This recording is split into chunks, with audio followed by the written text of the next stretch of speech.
கடவுளுடன் காலை வணக்கம். புனித மத்தேயு எழுதிய நற்செய்தி 28ஆம் அதிகாரம் 16 முதல் 20 வரை உள்ள இறைவார்த்தைகள்.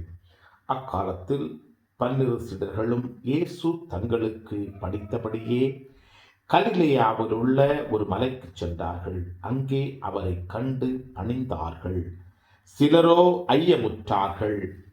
இயேசு அவர்களை அணுகி, விண்ணுலகிலும் மண்ணுலகிலும் அனைத்து அதிகாரமும் எனக்கு அருளப்பட்டிருக்கிறது. எனவே நீங்கள் போய் எல்லா மக்களினத்தாரையும் சீடராக்குங்கள். தந்தை மகன் தூய ஆவியார் பெயரால் திருமுழுக்கு கொடுங்கள்.